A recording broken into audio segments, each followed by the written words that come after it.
First of all, I would like to thank for this opportunity. It has been great. And actually, what I'm going to show today is just the main concept of a research that I'm developed parallel to my research for my PhD dissertation. Okay, so my name is Eduardo Guadalupe, and I am a student of a PhD program at the University of Windsor.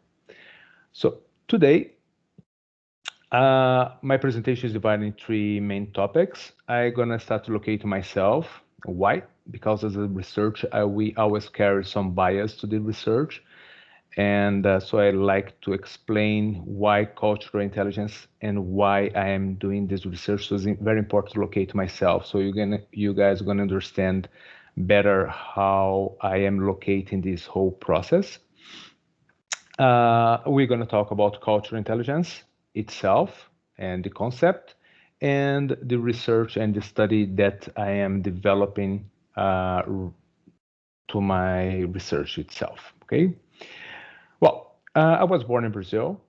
In 2009, immigrated to Canada, and I have lived in 3 different countries. On daily basis, I am exposed to 4 different languages at my household. I was graduating business school in Brazil, a master in marketing. Here in Canada, I have another back in science. I did in Quebec, and now I'm taking my PhD level at the University of Windsor. I've worked in several different industries, including education. In education, actually was my first job as a high school teacher for 2 years and a half, and later on about 10 years as a professor. And I also was a manager for a huge educational organization in Brazil, if not the biggest one on the planet, it's among them. It's called Senai. It's specialized in professional education. And over there, I helped to develop several products of online education as well. So now let's talk about the subject. Now that you understand a little bit more about why I'm so curious about culture and why also I'm developing this research in education, online education. Well, cultural intelligence, it's a new concept. It came up with Early and Young in 2003 and is defined as an individual capability to function and manage effectively in culturally diverse settings. Early and Young, they developed this idea based on Sternberg, 1986 and 1997, of multi-lossy intelligence. And Sternberg, he takes the idea of intelligence as the ability necessary for adaptation to, as well as selection of and shape of the environment. So Early Young took that concept and developed this idea how people can better interact and better effectively interact with different culture. How is that adaptation is the process? And it's different from what people sometimes put, well, but we have some emotional intelligence, that's how do they connect to other people. It's completely different, because when you are talking about cultural intelligence, you are talking about how they interact in another set of different culture than they have in their mother culture, in their own country. And cultural intelligence is divided in 4 major factors. That's metacognitive cultural intelligence. CQ stands for cultural intelligence. And that is based on Flavio 1979. That's the concept, is a strategy how people make the planning and learning about the different environment where they, in the case of the cultural intelligence, how do they planning, how do they set their minds to learn about other culture, how do they create their own strategy of learning that different culture. Cognitive cultural intelligence is the knowledge that they have about the other culture. That knowledge can be about conventions, economic, language, social systems. So it's what they know about the environment that they gonna be facing when they are in a different culture. Motivational CQ, that's motivational cultural intelligence. It's how much energy do they put to learn that new culture? How much energy do they put to adapt themselves and effectively to perform their task in that new environment? And finally, behavior. That's the appropriate verbal and non-verbal actions that they do when they interact with those people of different cultures. So if they flex the tone of voice, if they bend themselves, depend of the culture, if they shake hands, so if they look straight to the eyes, so that it is how they adapt their own behavior when they are dealing with someone of a different culture.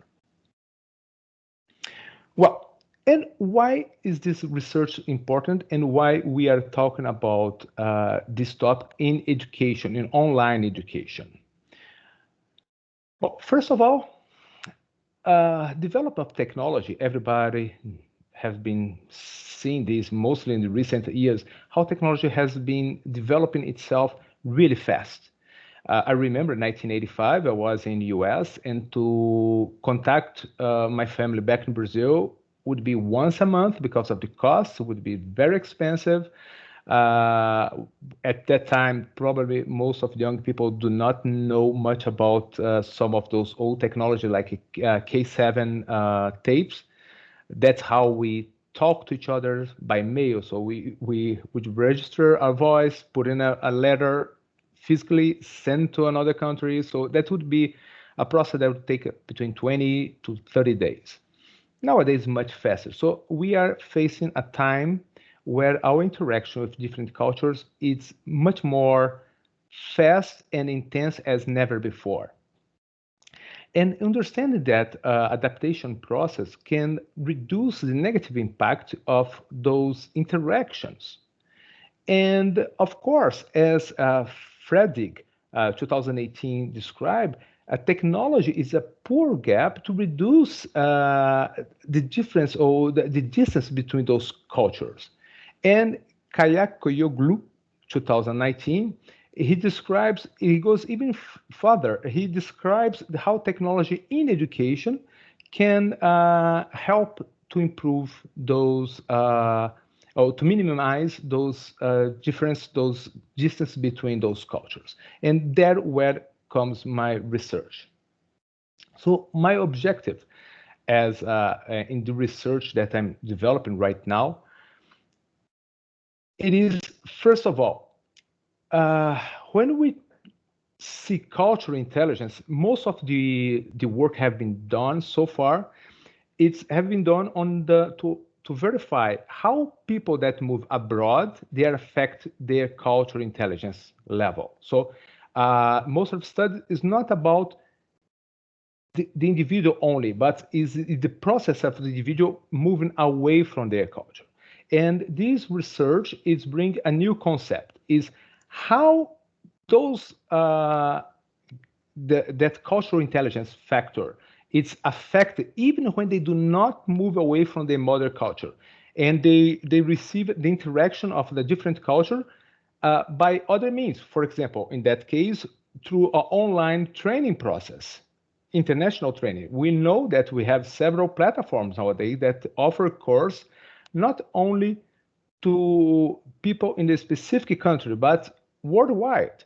So this structure is exactly to analyze how those people that never left their country, their mother country, but they are having interactions through online trainings into different platforms in other countries, how that affects their capability or capacity of adapting to a different culture. And with that, of course, we're going to improve our understanding of cultural intelligence mechanism itself, and also testing a validate tool to measure cultural intelligence, that's CQS. We're going to talk about a little bit further today. To develop this work, I'm using three major frameworks, and I'm going to explain why and how they're going to aid the development of this research. First is multiculturalism based on Fitzsimmons 2013. That is to help me to understand how that interaction with a different culture, even in an online base, and if they do, how they affect and create value to the organization where that people is located. So, for example, if I am a student from a university and I'm taking an online course from another university in another country, how that interaction adds value to my university back home. Or if I work for a company, how that cultural interaction with someone else through online training, how that interaction can add value to me or to my organization itself. So that framework is going to help me to understand and to guide me through my research in that matter. The second framework that I'm going to use is social penetration theory, Altman and Taylor, 1973. Some of you may know it as an onion theory. It's how the social interaction happens during those online interaction with other people. So are they, and some people say, well, but some platforms, they do not allow you to have any kind of social interaction, but some others, they do. And that's where this theory helps. For example, myself, I know a friend of a co-worker. He just married another lady from Brazil. He is a Canadian. He lives in Canada. And he literally married a girl from Brazil that they met in an online training. They were in a working group, working together online, and they started developing some social connection. And nowadays they are married. They've been married for the last 3 years. So how that social penetration happens during online interaction, and that's how this framework's gonna help to develop this research. The third and last one is social cognitive theory. That's based on Bandura 1971. That's to help to understand how that learning process pass on.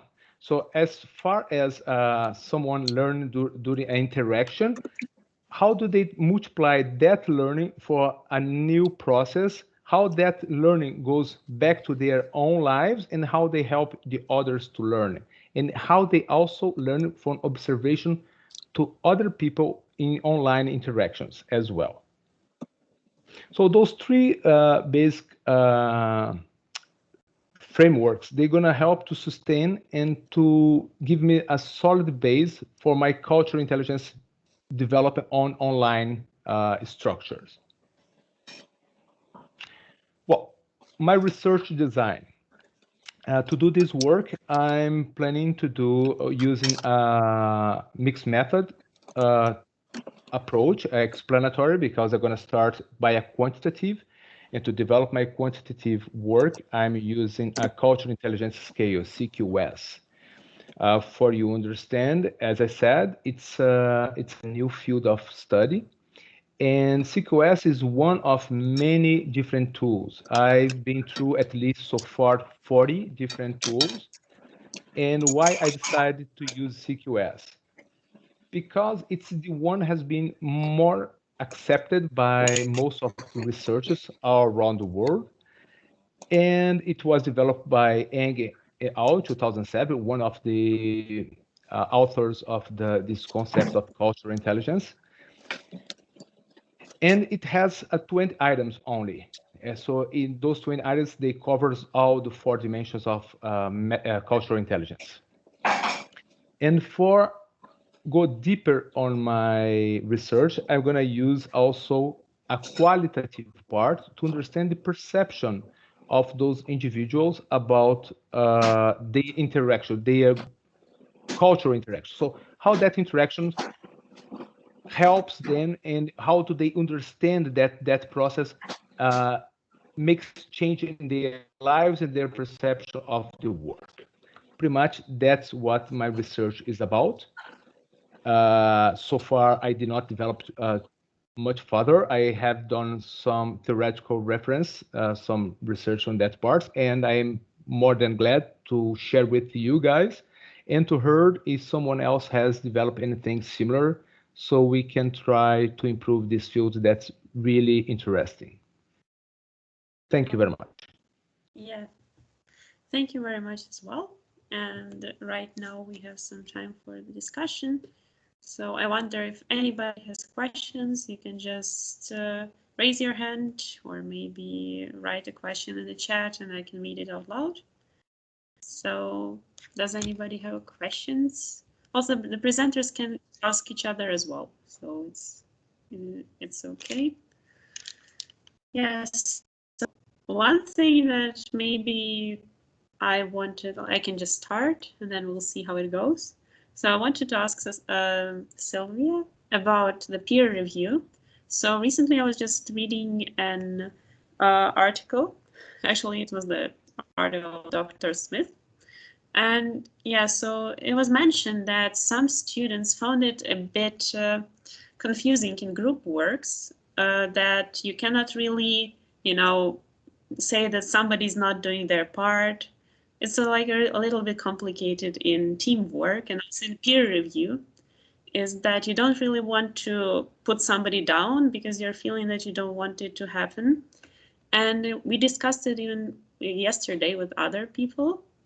And yeah, so I heard some interesting thoughts about it. I can share it a bit later, but what do you think about it? Do you have some kind of method in doing this teamwork and etc.? So it kind of makes it, more clear, I would say, Yeah, actually, thank you for this question.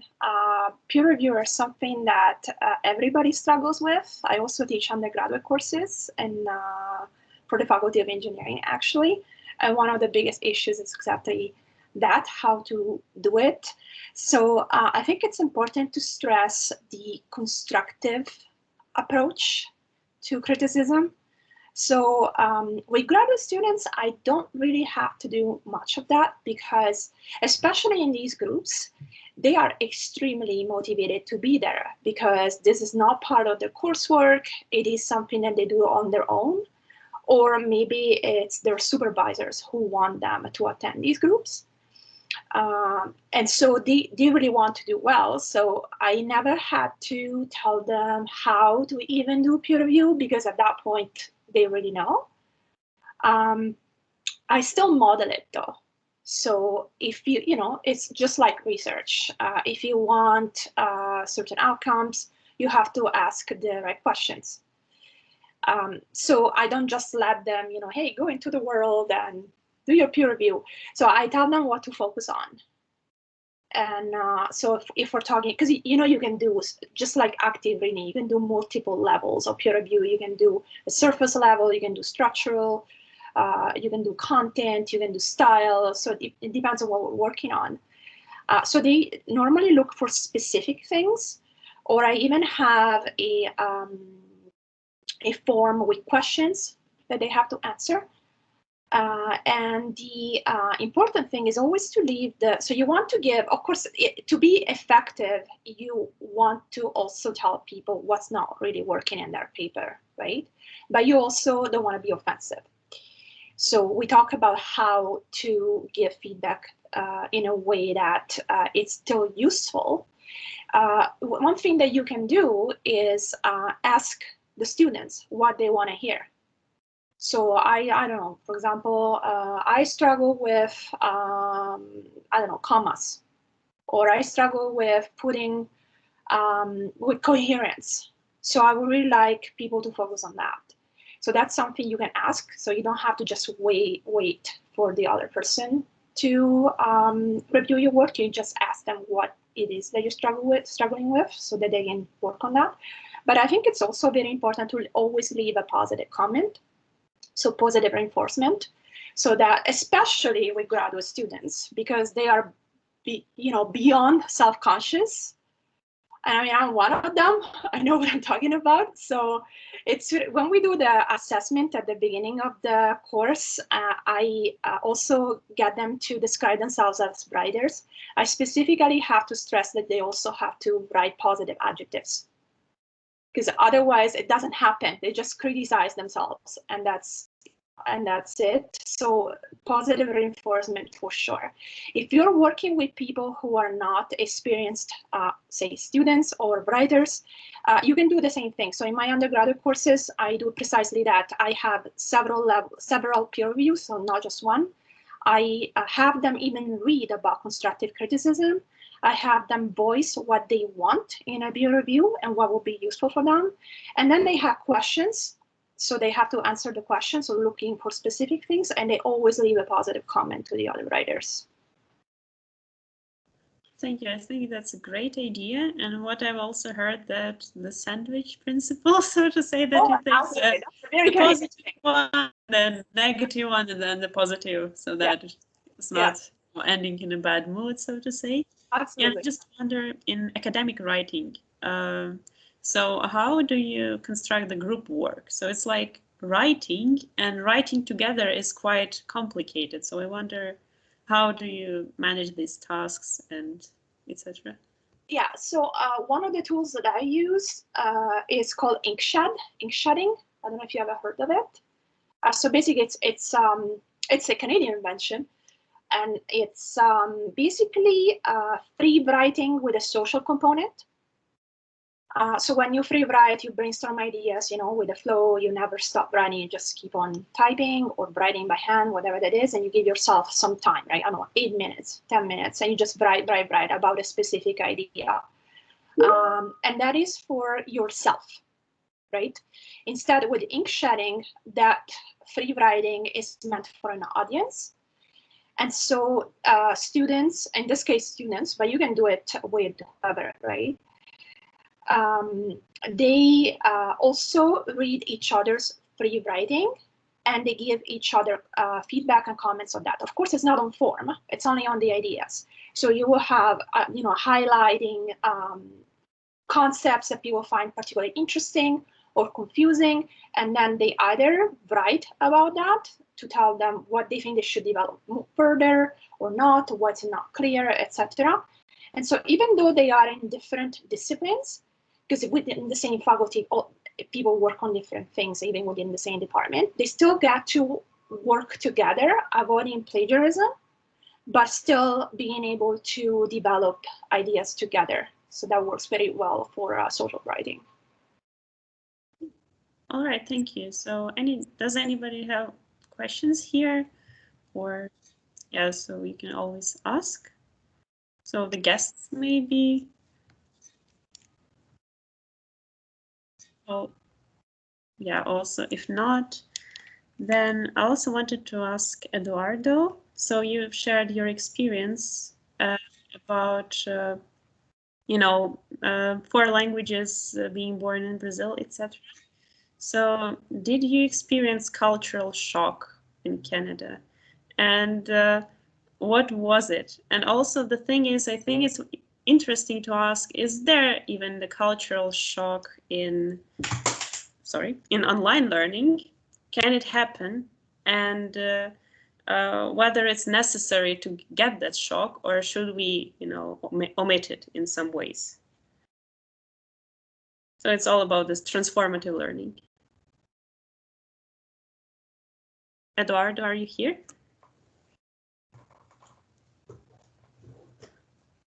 I'm not sure if you hear me. Hello? See his name on the list. I don't know if he can hear you. Yeah, I'm not sure. Maybe he's not there. Okay, then I'm not sure as well. Oh, we lost him, probably, or no. I know he's there, but I'm not sure what's happened. Yeah, so Eduardo, I hope you'll come back someday here. All right, then maybe. It says on hold. He might have went to another session. Oh, maybe it could happen. Yeah. All right, then we can discuss a little bit more as offline. Yeah, it's sometimes it happens that it shows that the person is offline, but actually that person is in the conference. So it's Yes. yeah, once. Platform. Yeah. So then I also want to ask Sylvia another thing about grading. So so as I understand, it's not non-credit course, and we talked a lot about ungrading or changing the grading, etc. Okay, some technical problems. Yeah, so I guess Sylvia can answer this for now, and then we'll ask Eduardo again if we can. Yeah. So do you grade the students, or like with a number, so to say, or not? Not in this project, not in these weeks. It's non-credit pedagogy. So the only thing that we do is giving feedback. So it works very much like Writing Center tutoring when it's asynchronous. So they send us their papers, normally about 3 pages per week, because we don't have that many hours to work on a writing. And then we provide written feedback. And then on top of that, during class, we carve some one-on-one moments to talk with the students specifically. So for example, if you're doing this online, you can create individual breakout rooms. So they are working alone on something, for example, and then you pop in and answer their questions. So that way, because you can't do this in the main room, because otherwise everybody hears what you're saying. So with individual breakout rooms, you can just pop in, ask them if they have questions about the writing for the week, and then 2-3 minutes, no more, answer that question. So that works out really well. But yeah, no grading, no. Yeah, I understand. All right, so Eduardo, maybe you can turn on the mic? And also thank you for answering. It's really interesting to hear that. I think it's also the part of the non-credit course that you have more freedom, so to say, in this case. And I think it's quite inspiring because sometimes I think the teachers are quite confined in the credit course, that you have to put some numbers and you cannot be that free. Yeah, so I think these initiatives in such a form are quite nice. Yeah, it releases a lot of pressure, especially because these are graduate students who are maybe about to take their candidacy exam or writing their theses. So it does become very stressful if you add grades on top of that. And at that level, it's not really needed, because they're conducting their own research at that point. So we don't need to do that anymore. All right. Yeah, thank you for your answer. So if anybody wants to ask questions, as always, ask that. Also about Eduardo, so you cannot say anything. And now I can. Oh, now you can. Great, great. So did you hear my question? Yeah, I heard. I was trying to answer, and then I suddenly shut down everything over here. Sorry, I thought it was good that at the beginning I told you that I'm not very familiar with technology. Sorry, everyone, about it. Yes. All learning. So answer your questions. Yes, I had a huge shock, cultural shock. Actually, I still have. And that's one of the things actually that drove me to this topic, the cultural intelligence and adaptation. And to be honest, I have some concerns about the topic itself.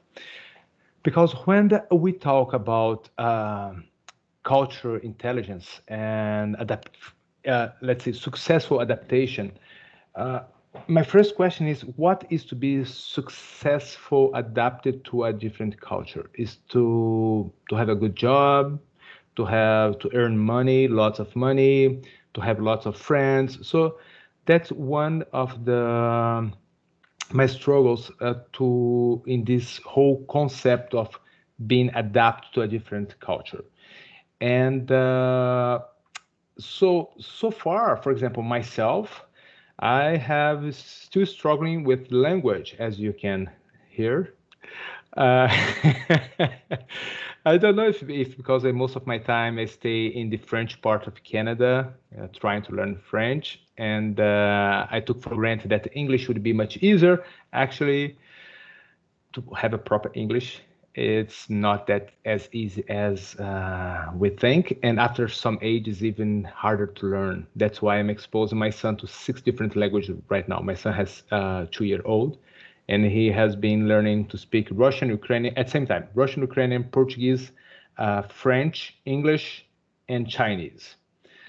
So far, if someone asks, he says one word for each language. He follows all the command in all languages with no problem, but he is not able to formulate even no sense in any of those languages. So yes, there are one of your questions was about the shock, the cultural shock, and then I got lost on this technological problem that I had over here. What was your second question, please? Sorry. All right. So actually, I want to say that I'm quite impressed that your son is studying also Slavic languages. Yeah, I said before that I'm actually a Ukrainian student, so it's very nice. So to hear that. Yes. Привет. Yeah. Exactly. Yeah. And your English is well, so it's not like it's that bad. Everything is great. Yeah. I had a question. So do you think that cultural shock is necessary? Because, it's like it's a shocking experience, but at the same time, it can motivate this transformation, so to say, that is necessary for students. And in online learning, you might not experience this shock as much. So what do you think about it? Is it necessary or not? Oh, first of all, I think let's put it this way. It's not that cultural shock is something bad. Any new learning, any new process, you are talking about between quotes in a shock process as well, because you are making new connections in your brain. You have to go back to your previous knowledge, and you have to make connections with the new knowledge and to adapt all those connections. So in some way, yes, it's a shocking process. However, that doesn't mean that's a negative shock. Sometimes we have some authors that have been described as and I would say myself, it's frustrating sometimes, and it generates a lack of confidence when you do not know or do not have the domain of a language, because that limits your process of defending your ideas. That I experienced myself, I would say. Back in Brazil, for example, I was known as someone that never would lose a discussion, because I always have very solid arguments and how to create those arguments. In English, I cannot do that at all. I struggle because when I try to express myself, I always come with the lack of vocabulary, or the lack, or even the self validation of the language. Even if the people say, well, you speak, as you just said, your English is okay. I'm functional, I know that.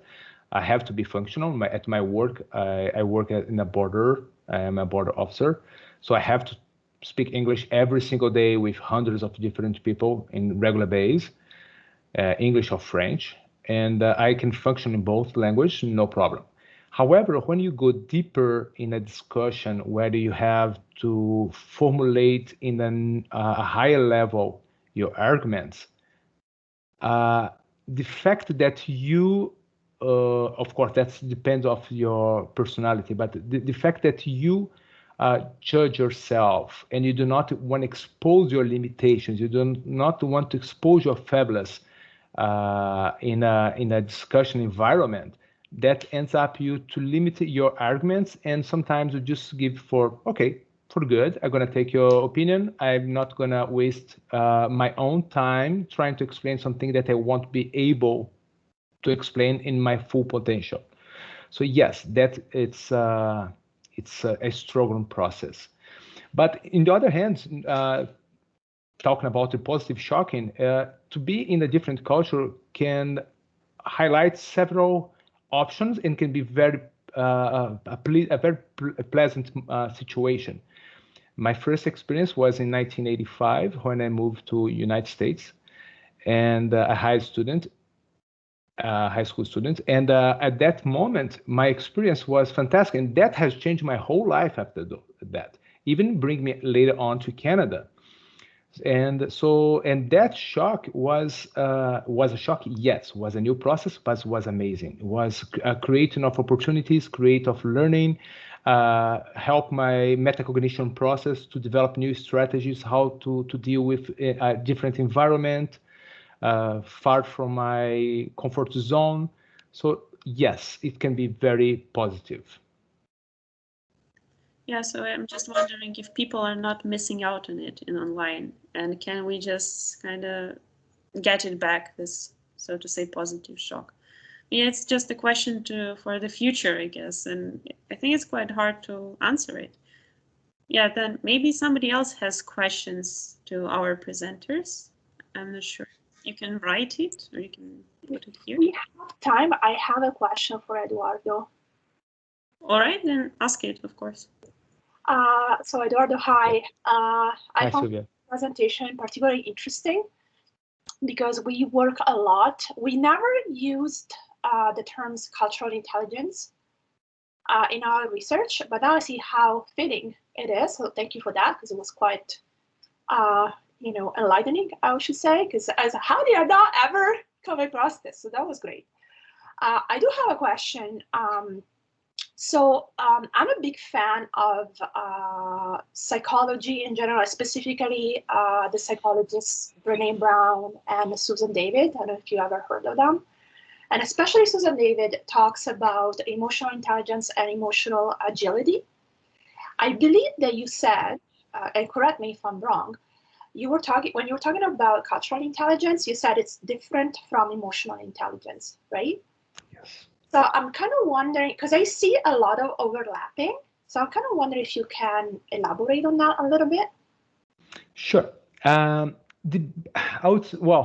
First of all, thank you very much for your question. And if you would like some more material about cultural intelligence related to online education, I have a few. I would be more than pleased to send to you. It's my pleasure. However, before answering your question, I would highlight a few psychologists that they define as both would be not considered intelligence. So it's something that we should highlight over here. Because when we come with the concept of intelligence, some psychology, they say, well, emotional intelligence, cultural intelligence, they're not intelligence as the concept of intelligence. Okay, they are more the word. It's more a semantic thing than a proper concept of itself. But the difference, that said, the difference basically between emotional intelligence and cultural intelligence is this. Emotional intelligence, you can be very high in emotional intelligence when you are in your own culture. In other words, myself, I'm going to use myself as an example. I am what in English they call social butterfly. I talk to everyone. And I think I brought that from my mother. My mother was so funny. You put her in a line in a bank, 5 minutes later, she knows everyone in that line. She has exchanged food recipes with everybody else. And I'm kind of the same. I talk a lot. You can note that so far, I believe. So, but that doesn't mean when I am exposed to a different culture, and not only me, but other people, that same behavior we gonna happen. So when you are in a different culture, you have some other factors that may limit that emotional part, that interaction with a different approach that you have to people. So when you are in another environment, you may be limited to say, well, I don't know this environment. I don't have the cognition process of the what's my surrounds. So I prefer to stay quiet and I'm not going to interact. So your emotional intelligence at that aspect would be very low if you compare to when you are inside of your own culture. That's when Ang and Early brought up this concept. They brought up the concept, say, well, it's not just to be able to relate someone else. It's to relate someone else in a special situation. And that special situation, it is in a different cultural environment. So how that completely change in your environment of knowledge, the strategy that you're going to have to face them, what's your motivation that you have to that specific culture. And that's another concern that I have about this concept. Because when we talk about, and I'm going to explain again, basically your question was fantastic because of this as well. Because when you talk about cultural intelligence, you are not talking about one single culture. It's not just, okay, a Brazilian come to Canada, but if that Brazilian goes to China, if that Brazilian go to Japan, would that cultural intelligence be the same level in that different culture? The answer probably is no. Okay, we have done some work so far. As I said, it's a brand new field of study. And that's why I think that use an online platform would help to advance in that matter, because you can check the different environments in a more dynamic way. So an individual can be exposed to much more different cultures in that dynamic way, and you can measure the same tool for those different interactions, and to validate if and to verify if their cultural level is the same on all those different environments. So I don't know if I answered, but it's a little bit different. The concept is pretty much the same, but it's a different measurement system that you use when you use emotional intelligence and when you use cultural intelligence. Yeah, no, I understood. That's clear. So what you're saying is, depending on what cultural situation you're in and how comfortable you are with it, your cultural intelligence fluctuates. Exactly. On that, so your level of comfort. Yeah. Please. Of the culture, right? Yeah, that's actually have not been tested yet. Okay. Oh, okay. That's difference of in different cultures. Those have not been tested so far. At least I've been reading hundreds of different works so far, and I have not seen any work that verify the same individual in contact with several different cultures and how the cultural intelligence level fluctuates. So, and that's one thing when we talk in psychology, most that we talk about IQ, for example. That's one standard that you use for that individual and that characterize that individual, that moment, specific moment. It's different from CQ, because CQ, it can, at the same moment, you can have different levels. It depends on what you are analyzing that individual specifically. So that's why I always highlight the difference between intelligence as the concept of that comes back from Sternberg, Gardner. Well, Gardner is multiple intelligence, it's another one, but Sternberg, Spearman, Binet, all those psychologists that have been studying intelligence as the concept of itself, and the concept of cultural intelligence. So it's a little bit different from intelligence as we know as a logic intelligence and as cultural intelligence. Yeah, that's fantastic. Thank you so much for your answer. Thank you. Yeah, thank you very much for this discussion. Sadly, our time is up, but you are free and you're welcome to visit other presentations in other breakout rooms and ask questions there. And yeah, so yeah, there's thanks, etc. It was really interesting to talk with you. And yeah, I hope we'll see each other in other breakout rooms. So see you later. Goodbye. Thank you. Bye. Thank you. Bye-bye. Thank you again.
Hi, Eduardo. Sorry, I'm an hour behind, and I'm thinking your presentation's about to start, but then I think I missed it completely.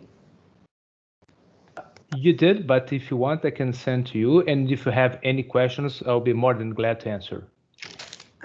Yes, I was looking at, I'm trying to attend, and then this is going to be really funny, but I'm trying to attend everybody's Hispanics presentation. Everybody that's Hispanic, I'm like, yes, these are my people.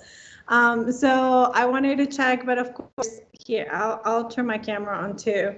So that way is not, you know, I've taught several classes now for the past year that you see a name on the screen and you can't really get that body people whether they're engaged or not. So it's really great to meet you. I was reading through it, and let me just go back because I did miss it then. It said, can cultural intelligence be enhanced through international online education? Can you just tell me a little bit, what is your definition of cultural intelligence then? Okay, I'm gonna give you the definition. Do you want me to share? I'm gonna share to you and I'm gonna present. Just a second. I just have to open here. I have a big problem with technology, but I'm gonna try my best here. Let's see. No worries. Just give me one moment and I open here for you again.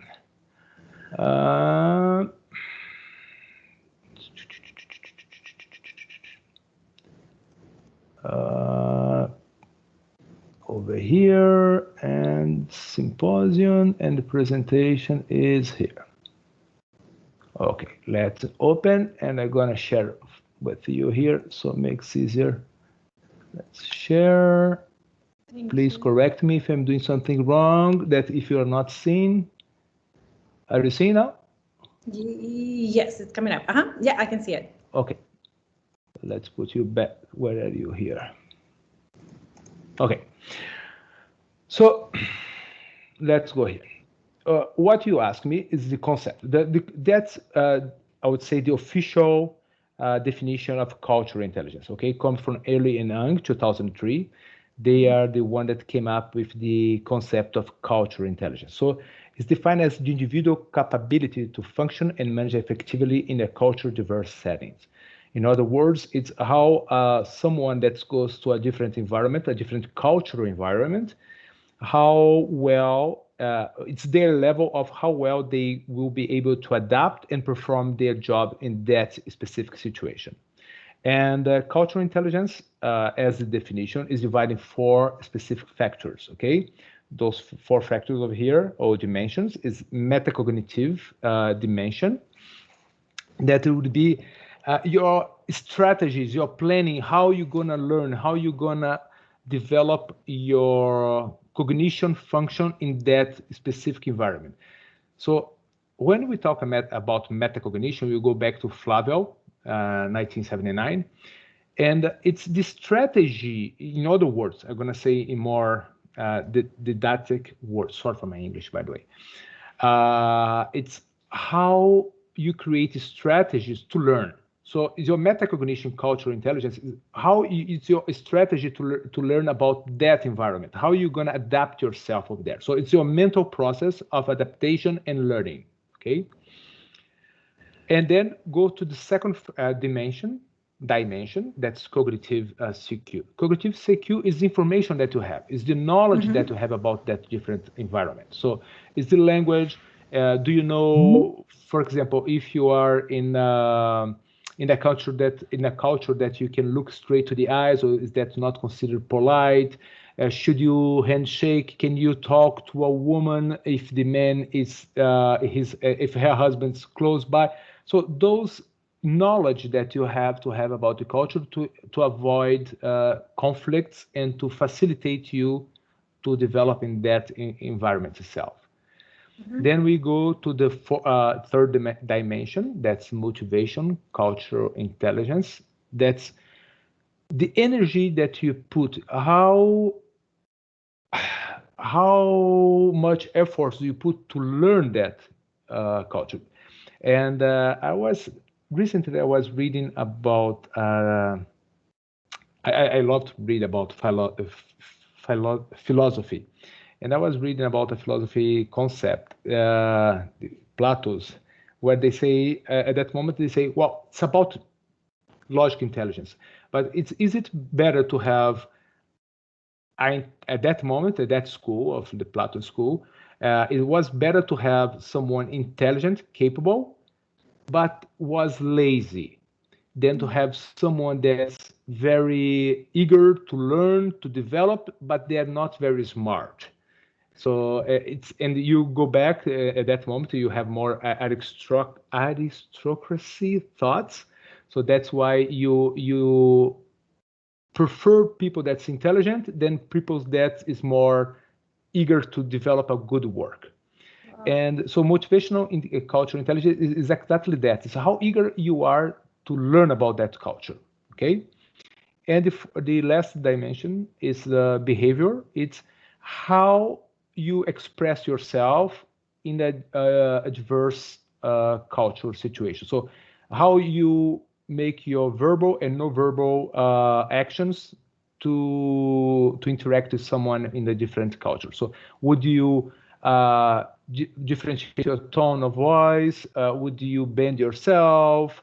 Would you, how you perform so physically in aspects to interact with someone else?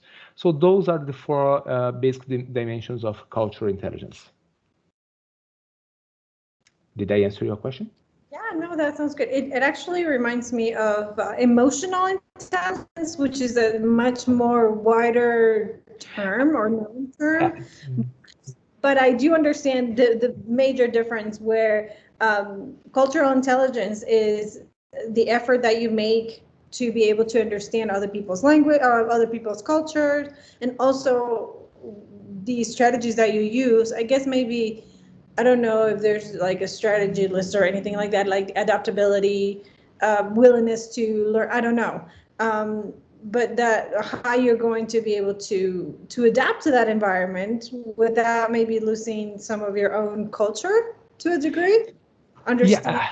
Yeah, it's I had that actually what you're bringing up. I don't know if you heard at the last discussion between culture. No, you didn't. Okay, the professor Sylvia, she asked me about the difference between cultural intelligence and emotional intelligence. And that's I'm gonna, as I did for her, I'm gonna do the same over here. I would highlight that some psychologists, they do not consider either one as intelligence, okay? They are more skills than intelligence. And the word intelligence is more as an association, but it's not the same concept as we understand Spearman's or Vermont or Sternberg's theory about intelligence itself, okay? So even Sternberg, in the Loss of Intelligence, he describes the three different intelligences. He describes as logical intelligence, practical intelligence, and creative intelligence. So, but when we talk about emotional intelligence, some psychologists do not consider even intelligence, because the fact that you adapt to someone else, to interact with their understand someone else, their emotional behavior, it's not exactly intelligence. It's more a skill, or it's more a natural capacity that you have. Okay. Okay. Now, the basic difference between emotional intelligence and cultural intelligence. Emotional intelligence is you can be high level in emotional intelligence when you are in your country, in your own culture. That's how you interact with someone else of your same environment. So, and you can be very high. But when I take you from that environment and I put in a different culture where you have to use all those other factors to adapt yourself to that environment, sometimes you do not develop well. You have limitations. You, as I explained with myself, I used to be very good in discussion arguments in Portuguese. In Brazil, nobody would beat me. I was really good. I came to Canada. Now I have struggling so far. Sometimes I am in the discussion with friends that I clearly could win that discussion about some topics, but because it's a different language, it's a different environment, I just say, okay, forget about it. Recently, and that's not only about academic discussion. Another day I had a situation, for example, I was in the park And I had what I did not know. It's considered caring. So a lady came. It's a caring. It's something that the internet I did not even know. Do you know what caring is? That people start they want their rights above everybody else. So they think they are right, and they go like they do scandals just to make sure that their rights are. I did not even know that there was that expression. But make a long story short, I was in the park. I was putting my son was in a public bench. My son is a 2-year-old, a little guy, and a lady just started screaming and literally crying and screaming for me to take out my son because she wants to put all her kids together in that bench. I said, and because I was in a different culture, Yeah. at the end I said, let's forget. I took my son and just left. But if it was in a different situation where I was culture comfort, I would be in a different situation probably. So that's the basic difference between cultural intelligence and emotional intelligence. Cultural intelligence is how you adapt yourself in another environment. So it's another factor in your adaptation process. So I don't know. That's a good example because I do. I live in the United States. Right now I'm in Colombia because I was born and raised in Colombia, and I'm spending the summer in Colombia. But people here in Colombia are much more, they're just much more confrontational. They will tell you what they think. I'll give you an example. So I was gonna you just made me think about this as you were mentioning your story with your son. I was gonna put the little card, your shopping cart, to where it's supposed to be, right? And there was this man standing there, and he would not get out of the way. Like in America, I'm so used to people like, yeah, go ahead, you put your cart where it belongs.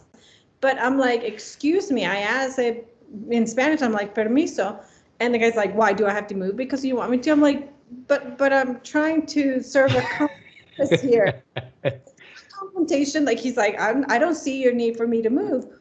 Even because I've lived in the United States for so long, I've lived in Florida for like 20 years, I didn't feel comfortable, even in my first language, to be confrontational to a person and say, yes, you need to move because this is a service to everybody else. Someone's going to come and want this cart, right? Something so simple, like you said, a park bench. Mine was just a shopping cart. In America, where I feel much more comfort, I would be like, yes, someone is going to need this. You need to move so I can put it in, not in an aggressive way, but in a way that it's informational. Whereas here in Colombia is much more aggressive. We're like, why are you making me move? There's no sense in this. And I would not want to confront this person because I felt like I was not gonna win the argument, right? Even in my first language. So it's an interesting dynamic that you mentioned, that sometimes we do feel comfortable in our first language. I understand that, but it also, because I guess in my personal experience, I've lived in another country for so long, that I have adapted, and my views are more in that sense of like, people are willing to sacrifice some of their own comfort for the common well-being, right? But in Colombia, it's not like that. It was like, no, I'm not moving. And I was like, okay, I'm gonna leave it right here. Bye. Actually, the example that you gave is great. Yeah, most to describe the cognitive factor of the social framework that you use when and that's proof that your level of cultural intelligence is higher than average people, because you know well about those two environments, and you know well how to set yourself up to that, what kind of behavior you should have and what kind of problem you should have. So and some people for example, American that would go there that do not have your knowledge of the Colombian social framework, they probably would have some problems. Say maybe the person would be, hey, you are interrupting a public space. You have to move because I know that I have the rights. But you know that you have the rights in another cultural dimension. Maybe in Colombia, as it is in Brazil, for example, you can have a big problem. You can have someone maybe eager to have a fight, literal fight, just because they know that there is no consequence on that. Yeah. So, and that's what they call effectively adaptation of the culture.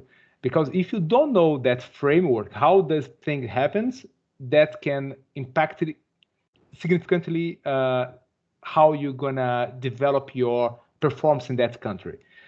Some people, so I have several friends. I work for the border here in Canada, and I have several friends that ask me, "Oh, how is Brazil? It's dangerous." I say, if you don't know how to behave, if you don't know where to go, if you don't know who you have to interact, what kind of interaction you have to have over there, yes, can be really dangerous.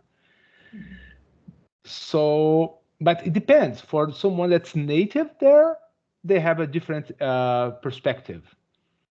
So it's a different level, and that comes for the cultural intelligence, how they help you to develop, and that's why I'm so fascinated for this. And one of my fascination is start with myself. That's why I start my dissertation in this topic. If you ask me, Eduardo, do you feel yourself adapt to the Canadian culture? I say, no, I don't. And you say, why? Did you get a job? I say, yes, I have a very good job. Actually, I had 2 jobs before joining to the PhD program, and 2 federal jobs. I was an officer at the Army here, and I am a border officer as well. Very well paid jobs.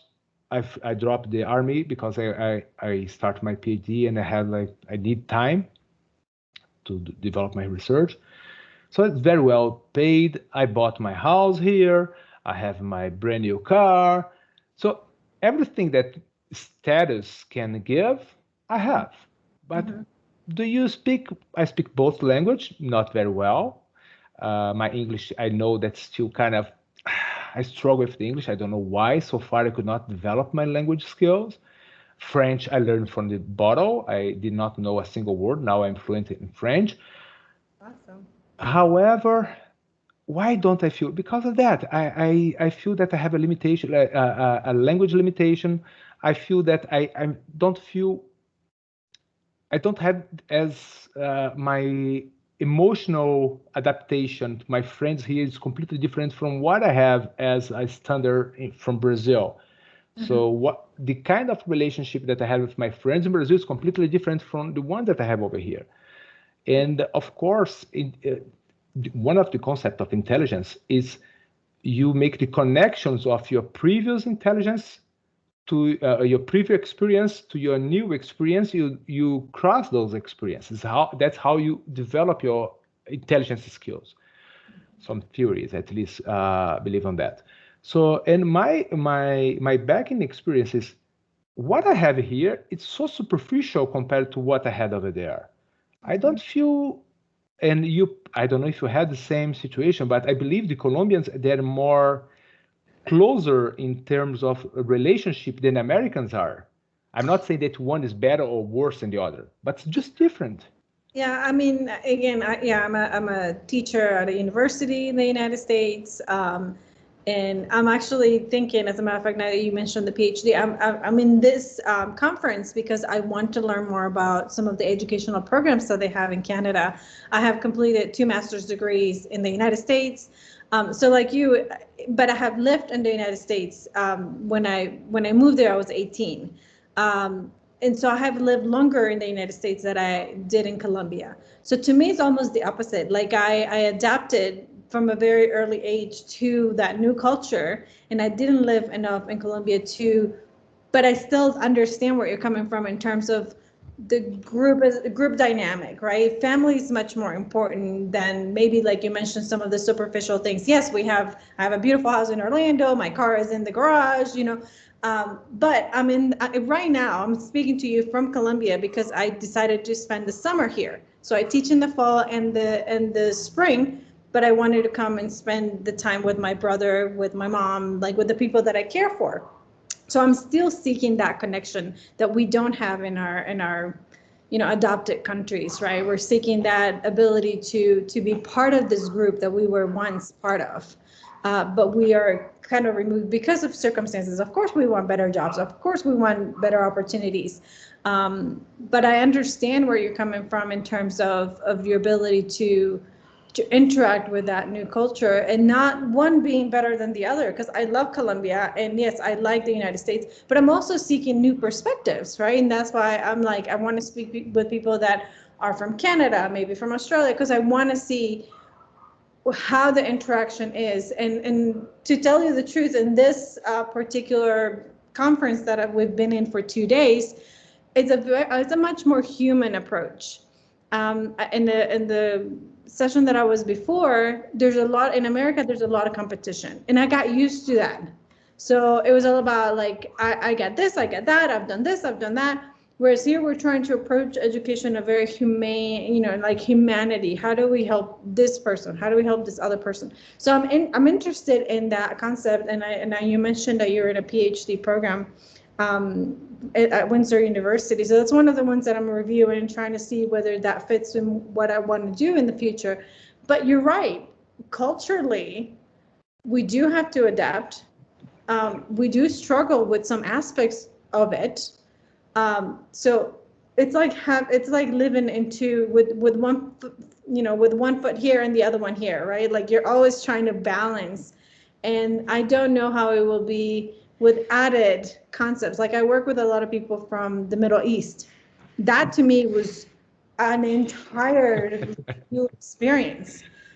First, I was very naive when I first started teaching, and they will negotiate everything with me. They will be like, teacher, we don't want the test tomorrow. Can we have it next week? And I'm like, oh, okay, well, we can cover this. And then next week we can do the test. The test day came, was like, we can't do it today, teacher, too much over the weekend, let's do it tomorrow. So they will try to negotiate. That's just their culture, right? Negotiating everything that they can to get away with what they can, right?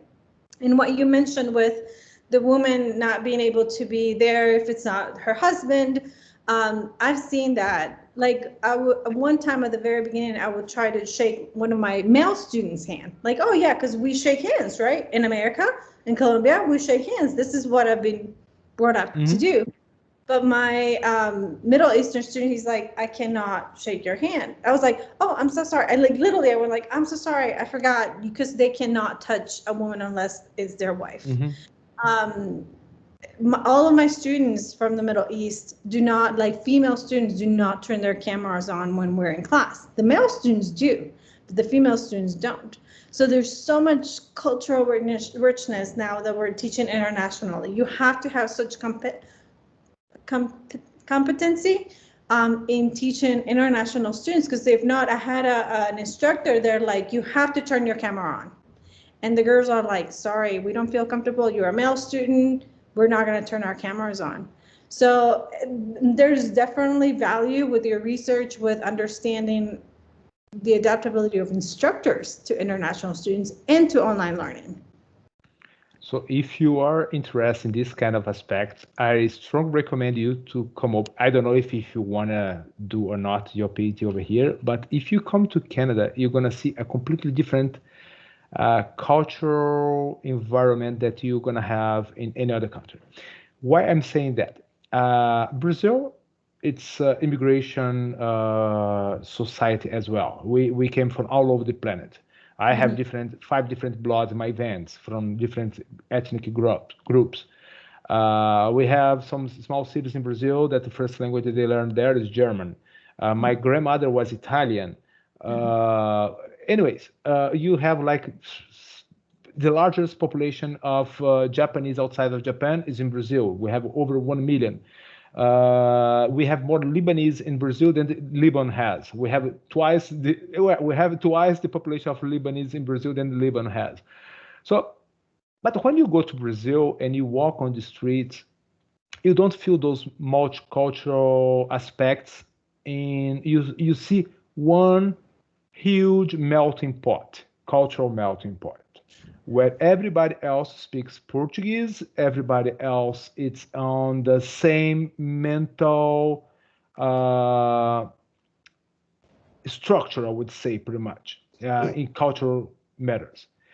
When I first came to Canada, I was expecting pretty much the same. And I lived also 1 year in US. US, you also have like Hispanic, it's very strong, the Hispanic community, mostly in South of the United States. California, it's more bilingual than Canada as a bilingual country is as French. If you compare French and English in Canada compared to English and Spanish in US, in my opinion, in US is much more officially bilingual than Canada as a bilingual country. Oh, really? Wow. Yeah. And when you go to US, you see different ghettos, different community ghettos, not in the bad sense, but in cultural agglomeration of different diversification of culture. Here in Canada, it's weird. When I first came, I was living first in Toronto, the major city of Ontario. I entered in the subway. I could hear every day at least 6 to 7 different languages at the same time speaking the same wagon of the train, the same car of the train, 7 different languages, 8, 9. It's like, wow. And then you go outside, they coexist, but they do not melting together. I understand. So they stay within the same group of like their family members or their friends that are from the same countries. Exactly. And as a Canadian, but that is something that the governments try to bring up and to make official. Yeah. It's not that they want to isolate. They want you to keep your cultural identity. And so everybody else learns from those different cultures when they live together. And they have to respect each other. If you ask, do you agree? Again, I come from a different mental setting. So for me, it's weird, really weird. And I think one aspect that, as you brought up, please do not misunderstand me, understand my mental concept. I'm not being prejudiced, not at all. But when we talk, for example, Middle East or some specific cultures, Sikhs, for example, from India, we come to Canada, they are allowed not to use helmet. They use the turban. But they use the turban when they are also in the official force. For example, if you are in the army, you are allowed not to use the helmet. And for me, that's kind of weird. If you are entered in an organization where they have a uniform, nobody forced you to enter there, but you have to accept their regulation. No, my culture is strong. My religious belief is stronger than the law. So you have to accept me. And for me, it's kind of weird in that situation. And I have the same perception of some friends here. Depends of their background. They think as I do. And some will say, no, you have to respect the others. Wow. It's weird. When one of my first experience in Canada, I went for a speech with a lady. She works for the Revenue Canada. And after her speech, I raised my hand and said, ma'am, I don't know what you said about this kind of regulation. I don't agree because of this, that. She said, well, if you're not agree, you are more than welcome to go back. And I did not take that as an offense. Actually, I took that as a great lesson. I said, she's right. If you start to play a game, you have to be open to the rules of that game. You cannot impose your rules. It's not you are starting to play, I don't know, a poker game, and then I say, well, you cannot withdraw those cards because for my rule, you are not allowed. So, but this is a rule. It's official rule has been, I'm here right now, you cannot do that. Got it. No, I understand. There's a lot, we call it entitlement, right?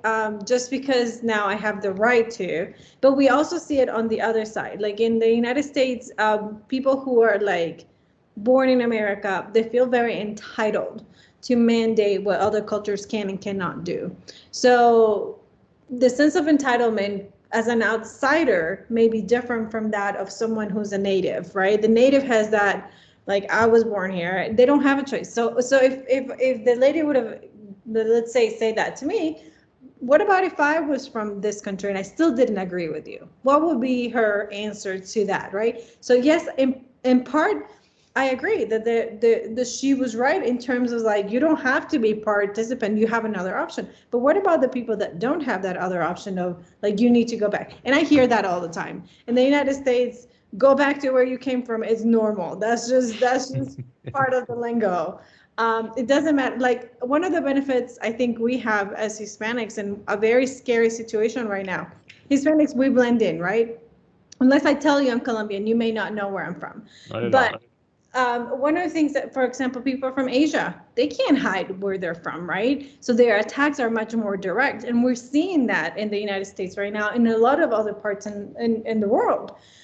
People that do wear their religions, whether they're like my students, I have had students that you can only see their eyes, right? They can't hide who they are. They can't hide who they are because they wear it right outside. So it's a very, very interesting dynamic as to how do you reply to someone that says, go back to where you came from, but listen, I'm from here. How do you know where I'm from? How would you know? What identifies me as an outsider that goes against me asking this type of question? So I don't know. I can see the understanding also. It's like, yes, you're right. I should accommodate to your norms. But at the same time, is the language that we use in interacting with others. I'm a language person. I'm an English teacher. So I will always go back to, why would you the response be defensive, although you may be correct?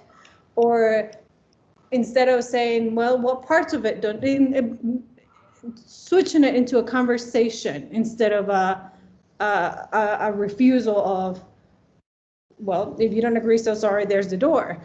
Versus, I think the educator part of me is like, let's have a conversation. What parts of it you don't agree? We can agree to disagree, right? So I don't know. It's a global thing that we have to think of, because you can't really tell where we're from, right? Or we don't wear our religion right outside. But the people that do, they should have the same respect and the same rights that we have as being under the radar. So. And I know. And if you are looking for a program, our program over here at the University of Windsor, well, things I'm trying to sell you because you seem to be a very interesting person, and now I want to bring you over. So we have three. It's a conjoint program. So it's 3 universities together. It's University of Windsor, Lakehead, and St. Catherine. They are not huge universities. So if you are looking for a reference as the university behind, of course. And I know that if you're thinking going back to US, that's a big issue. I would suggest you to go maybe for McGill, University of Toronto, British Columbia. They're huge universities.